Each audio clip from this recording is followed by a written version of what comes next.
CGTN headquarters in Beijing. This is The Hub with Wang Guan. Hello and welcome to the program. I'm Wang Guan in Beijing. Donald Trump has officially returned to the White House as the 47th President of the United States. In just a few days back in office, he has wasted no time at all reigniting his signature America First agenda, from renaming the Gulf of Mexico to imposing steep tariffs and reshaping immigration laws. His latest policies are already sending ripples across the globe. Is Donald Trump's America First 2.0 a new chapter, or will we be seeing a familiar tune? First of all, here's my take. Now, January 20th in 2017, 8 years ago, I was there, right there on the steps of the Capitol in the thick of history, watching the first inauguration of a president whose brand of politics would shake the very foundations of U.S. foreign policy. I woke up that morning at 5 a.m., passed through tight security of the Capitol and stood in the cold for 6 long hours, which is quite all right. An experience I'll never forget. But what struck me was wasn't just the bitter cold, of course, of Washington or the crowd. It was the speech. A phrase in particular stood out: America First. That was not just a slogan. It later on became a framework for policy decisions that defined Donald Trump's very first term in office. Now, fast forward to 2025, another inauguration speech, and there it is again, the promise to make America far more exceptional than it already is. But here's where things start to raise eyebrows. Now, U.S. exceptionalism is a term. It is a concept that has stirred global debates over the years and decades. Now, to many, U.S. exceptionalism, it comes across as a thinly veiled tool for diplomatic pressure, double standards, and yes, a colonialist mindset. The world doesn't need more of that. We need cooperation, not more insistence on one country's superiority over the others. Take, for instance, Trump's recent comments about the Gulf of Mexico and, of course, his newly signed executive order, which he humorously referred to as the Gulf of America, or more controversially, his comments about the Panama Canal. Let's clear the air. The Panama Canal was transferred to Panama under the 1977 Torrijos-Carter treaties. The U.S. has no claim to it anymore. So when those remarks about taking back Panama Canal are made by Donald Trump, it runs counter to international law, to long-established diplomatic agreements. And the world has reacted. Just look at Panama's president's reaction, his firm rejection over the idea or the proposal made by Donald Trump. And on tariffs, Trump's economic policies have always been rooted in the idea of external revenue generation through tariffs. But let's just pause here. The theory sounds simple enough, but it doesn't hold water. It doesn't add up in practice. Let's consider the U.S.-China trade war. When the U.S. launched tariffs back in 2018 against China, the U.S. trade deficit with China stood at around $350 billion US. Now, fast forward to the year 2023, it barely moved, holding steady at around $380 billion. Now, tariffs have cost Americans about $186 billion US since 2018. Every second the trade war drags on costs the American public around $800. And don't forget Trump's threats to Canada, floating the idea of 25% tariffs on steel, only to be met with a stern response from Justin Trudeau. And let's not forget the bigger picture. Donald Trump's withdrawal from international agreements like the Paris Climate Accord, his stance on drill, baby drill, send a message of American isolationism. The U.S. left the World Health Organization at a time when the world has just fought a major pandemic, are still fighting future ones to come. Now, the EU and the WHO rightfully raised alarms. America's health and climate politics cannot and should not exist in a vacuum. Isolationist policies, while politically popular with some, ultimately leaves everyone more vulnerable. Now, on China, the trade wars and technology restrictions during Trump's first term in office were meant to slow China down, were meant to slow China's rise, but look at what happened in reality. They only fueled China's domestic innovation. The development of the 7-nanometer Kirin 9000 chip by Huawei, which, by the way, have been under U.S. sanctions for years on end, is a prime example. Instead of stifling China's technological ambitions, it only accelerated them. And while sanctions may have aimed at crippling China's tech sector, they also push China to be more self-reliant and innovate at a faster pace. So what does all this mean for U.S.-China relations going forward? Well, one thing is certain. When the two countries cooperate, both sides benefit, and when they confront, both sides set to lose. And global peace and economic prosperity of the 21st century requires the two countries cooperate, not confront each other. Now, despite the rhetoric of past years, there are signs that U.S.-China relations can evolve into something more stable. The call between President Xi Jinping and President Donald Trump was a positive signal that was been interpreted very positively by analysts from around the world. It is clear that both countries, both nations must recognize that their futures are intertwined. A world that thrives, be it in terms of global trade, climate stability, or technological advancements, require China and the U.S. to work closely together. The world needs a new chapter, one of collaboration, treating each other as equals, and forward-thinking leadership, such as the concept of building a community of shared future proposed by the Chinese President Xi Jinping. Now, for a deeper analysis and more discussions into Donald Trump's policies and global repercussions, we're joined by a distinguished group of panelists here with me. In Beijing, we have Professor Xie Tao, Dean of the School of International Relations and Diplomacy at Beijing Foreign Studies University. Also in Beijing, we have Charles Liu, Senior Fellow at the Taihe Institute. And in Shanghai, Josef Mahoney is Professor of Politics and International Relations at East China Normal University. Professor Xie, let me turn to you first. We noticed that there are 13 members of Trump's cabinet who are not millionaires, but billionaires, 13 of them. How do you read this policy signal?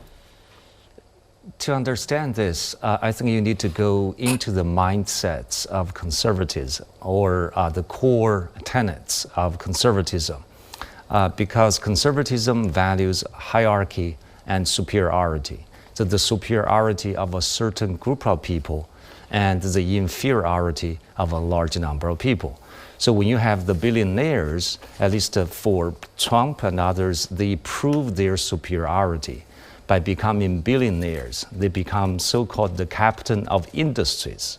And so the worship of a successful businessman and the worship of a military hero are the dual, I would say, idols of American conservatism. So you look at Donald Trump's first administration, there are a lot of generals. Yeah. And so now you see, even in the first one, you have quite a few billionaires. And so in the second one, you just mentioned the 13 billionaires. And so you can see this is a very interesting way to look at the mindset of conservatism. Thank you for this academic and historical background. But does this constitute a conflict of interest at all? When you think about Elon Musk, who has been a great friend of China, of course, and a captain of the U.S. corporate world as well, steering, Tesla, SpaceX, and at the same time heading, the federal government's Ministry of Government Efficiency. Does this constitute, a conflict of interest at all?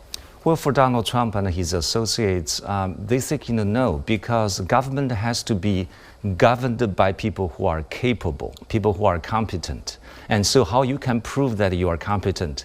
Well, if you are the boss of a multi-billion company, right? And so I think, that's their mindset. Forget about conflict of interest. Our only criteria is whether you can prove yourself a successful businessman or manager, either in the government or in business. Does this run the risk of turning the U.S. government or American society in general into an oligarchy? Exactly, Wang Guan. So there's already a lot of discussion about the rise of oligarchy in a so-called liberal democracy. And so why do you see so many billionaires in Donald Trump's administration? This is obviously, no matter where you go, people would define oligarchy exactly the way that you just see. Yeah. Well, there are so many things that raise eyebrows. For example, Donald Trump's inauguration speech reference to the Gulf of America, so-called, of course, quote unquote, and now he signed an executive order declaring the Gulf of Mexico into the Gulf of America.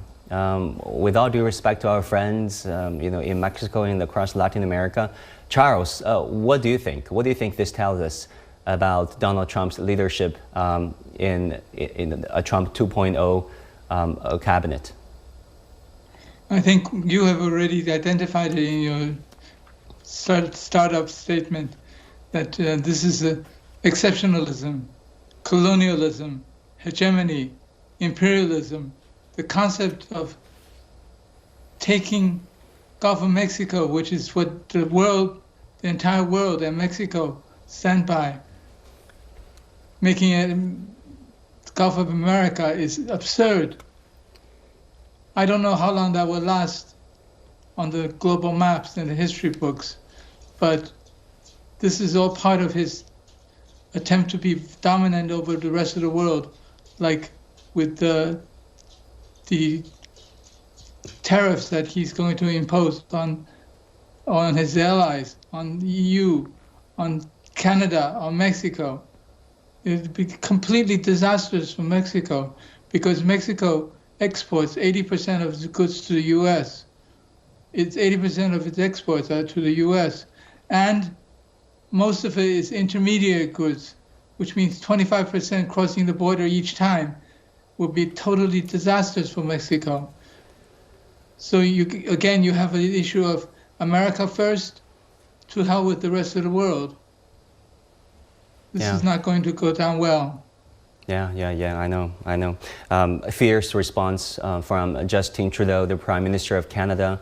A stern response from the President of Panama. We've yet to hear from the Mexican authorities by the time of this broadcast, but I'm sure their response is to be made. Joseph, how do you look at Donald Trump's very aggressive, posture against first of all the Greenland and later on the Panama Canal, the Gulf of Mexico, and also the tariffs on his closest allies? There's been a discussion over the last several years that the world has sort of entered a major change, that we see countries, great powers, being more aggressive as regional powers, trying to reassert their spheres of influence. Now, this is certainly the narrative that the United States advances against China in the South China Sea, and certainly the same thing the U.S. advances against Russia in terms of its issues with Ukraine, Georgia, and others. But at the same time, we've also heard similar narratives about Turkey and Greater Israel. And certainly we see now the United States, I think, trying to imagine that it could project power much more than it already has into Canada and Greenland. And likewise into the Gulf of Mexico, as well as the Panama Canal and Mexico itself. So this, I think it's premature to say that this is indicative of a new normalization of sort of a new era of great power competition and hegemony seeking. But this will be something that we're all watching and concerned about. At the same time, we also know that there are a couple other issues at stake. One of them is that the new paradigm, and it's not new, it's been something we've been talking about for a couple of decades, is that the key to global security is whoever controls the North and South poles, which becomes even more dear with global climate change, global warming, melting the ice and snow, and certainly the increase problems that we've seen related to extreme weather in the global South, but also the American South, Southern California, Florida. So there's this idea that whoever can exert power over the North Pole, whoever has greater access to the global North, whether it's Russia, whether it's Canada, that they'll have strategic benefits. Certainly in Greenland, there would be a lot of strategic benefits potentially in terms of resources there that the U.S. believes has strategic importance, as well as in Antarctica. So we may be in the midst of sort of a major new change with the U.S. being a little more candid and open in ways that we've grown accustomed to with Trump. But at the same time, it may just be posturing for trying to strong-arm new trade deals out of Mexico so Joseph, and Canada. Very quick follow-up. Just out of curiosity, what would happen in reality now that there's an executive order naming it the Gulf of America? Would American school kids, through their textbooks, now read the Gulf of America in their textbooks? What can the executive order from the White House do, as U.S. is it's the federal government, but there are the state municipal governments as well who have very strong powers. That's the first question. Second question, Panama Canal, but it is a 1977 bilateral treaty between Jimmy Carter and then President of Panama, which a treaty is an international law, says, there's a transfer of Panama Canal sovereignty back to Panama. What would happen in reality? Well, I think in the case of Panama, to go to that very directly, what Trump has targeted, I think, are the Chinese companies that hold the contracts on both sides of the canal, and this idea that these companies would somehow fall under Beijing control and could therefore pose a risk to American military transits and commercial transits there, which is, kind of imaginative. Nevertheless, Trump has said with regard to Greenland and Canada that he's willing to consider both economic and military coercion to get what he wants. And we can imagine that he might provide direct both against Panama and even the Chinese companies or China itself to try to displace those Chinese contracts in Panama. And this may be the real goal and not reclaiming the canal. That may just be the thing that he said. Now, as far as the books, it's interesting because generally Republicans tend to be conservative with regard to education. We've had previous administrations talking about abolishing the Federal Department of Education. They've never done this because they end up trying to use it to spread their own ideological values. But there are, I think you will see is that there will be some so-called red states that do have control over their local education, and certainly you'll have some areas where you have local school boards that will be Republican and very Trump-friendly, who will be encouraging textbooks and lessons that emphasize, this new naming. But you'll also have places resisting, and perhaps you'll even see the Department of Education, if they really want to make a big deal out of it, threatening to hold off on various funds unless they make certain changes that are in ideological line with the Trump. You know what? Maybe Trump can start thinking about naming the state of New Mexico into New America as well. Who knows, right? Professor Xie Tao, let me turn to you. The tariffs, right? Donald Trump finally threatened 10% tariffs on Chinese goods, which is less than the number he threatened on Mexico, on Canada. What's your reading of this gesture? I think the broad community here in China, decision makers, analysts are expecting some sort of tariff from the new Donald Trump administration. We know what he did over a couple of years ago, right? Of course. And he keeps threatening to do this again, even though Donald Trump is notoriously unpredictable. But I think on tariff, he's been very consistent. And you look at Chinese analysts' commentaries, and most of them are offering, suggestions along the way that China, number one, will fight back. That's a very resolute, response from the Minister of Foreign Affairs and other people. Second, China is far better prepared to engage with the United States on a trade war or tariff dispute, whatever you call this, compared with when Donald Trump was first launched the war in 2018. Third, I think most Chinese analysts and also Chinese government is doing this is that to boost Chinese domestic demand, and so that we don't have to rely so much on the overseas market, right? So in a word, we should never underestimate Donald Trump's threats, number one. So we should not be overly optimistic. Remember back when he first was sworn in, a lot of people say Donald Trump is a businessman. The easiest way to deal with a government is to deal with a businessman. But turned out how terribly wrong that was, right? Yeah. So second, I think China is in a far better position. Chinese leadership, Chinese, all these bureaucrats are far more experienced in dealing with these challenges from Washington, D.C. And second, China is growing far more capable, so more experienced and more capable in responding to U.S. provocations. Charles, let me turn to you. You've been observing the Chinese corporate activities and their outreach to the world. You advised some of them, facilitated some of them. So tell me about your sense of where China stands when it comes to potential tariffs or actions from the Trump administration against China. As America talks about reshoring, friendshoring, China has also diversified its trade in the investment portfolio as well, no? Absolutely. China has been doing this for a number of years now. I think what's really important in the Chinese context is the global south. For example, the Belt and Road Initiative build infrastructure for many, many global south countries.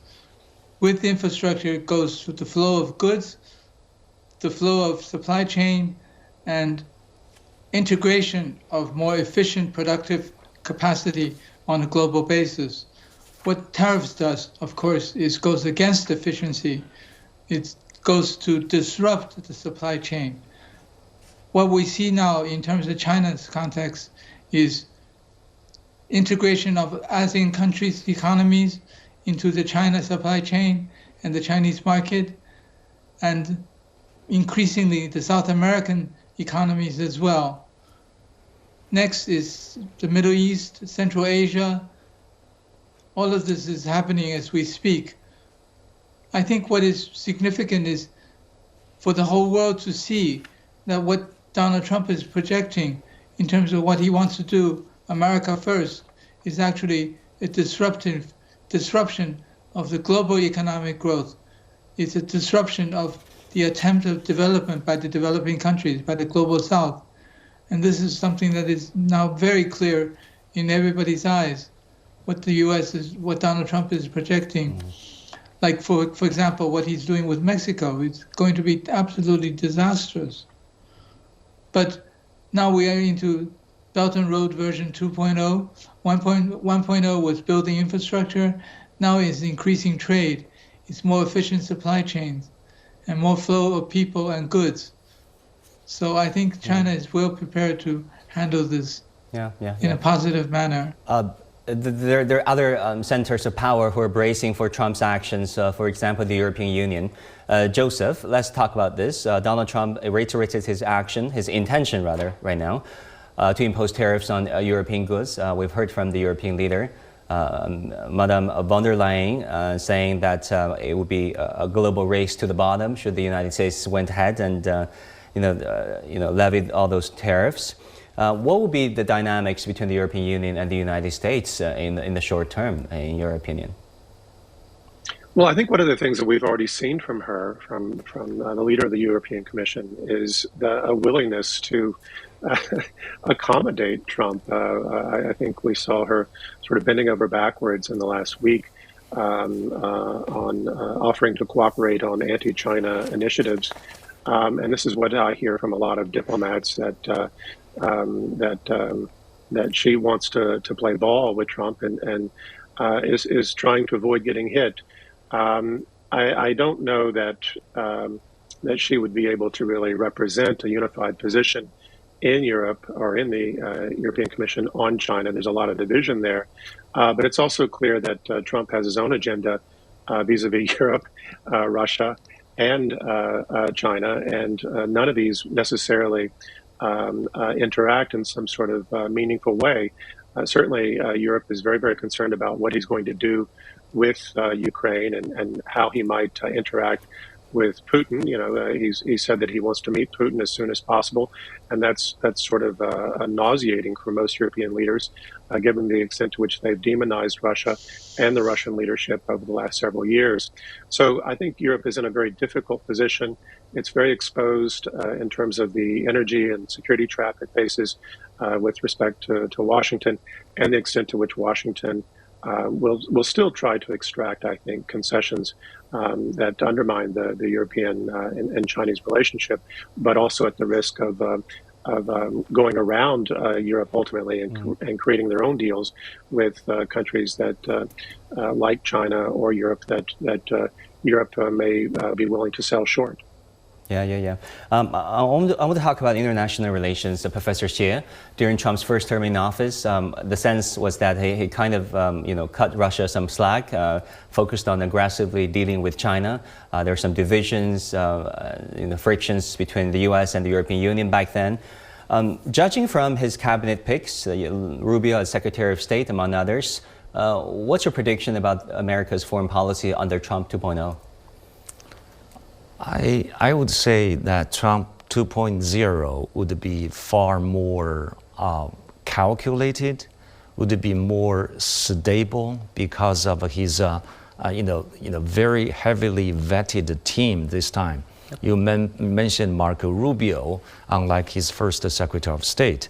He was a senator and he's very well respected, even though he's kind of a household name in China because he was on the sanction list, right? Yeah. And then you look at his national security advisor, who also served in Congress, and you look at the Secretary of Treasury, you can get a sense that this time the team of foreign policy is much more mature.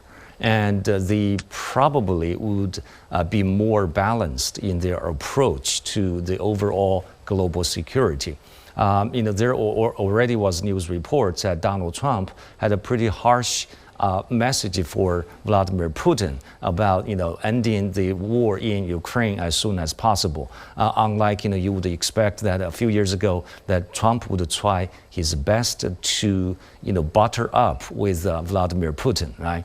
So I think there should be some surprises, but not as big a surprise as when during his first term. So I would expect much more continuity and predictability compared with his first term. Very interesting take. Charles, would you agree? What would you say about Trump's foreign policy approach and the posture against other major powers? I think he has so many problems to deal with at home that they will be less focused on making a big show in the foreign policy side, because the domestic conflict, the problems that he has domestically are so intense, and the splitting of the left and right forces and the issues that he has to address are actually very, very difficult to address. And so they will be more focused on domestic issues than foreign side. But what about his approach towards China? His approach towards China, I think, will be more positive than Biden. Biden tried to round up a global alliance against China, but his America First agenda is preventing him from doing that because he's causing trouble with European countries. His allies, like Canada and Mexico, are finding themselves to be really in big trouble to be US allies. So I think this is going to be a major issue for him. Domestic problems and none of the obedience of the former allies that Biden rounded up against China. We see that already. Van der Leyen had talked about, of course, U.S. positive note on collaborating with the U.S., but she's also made very strong statement about collaborating win-win with Chinese negotiations and collaboration, all in the last few days. All right, we're going to leave the final words to Professor Xie Tao. Any final thoughts? Well, I would say just be careful that don't repeat the mistakes that some of our analysts and the government officials made when Donald Trump was first elected.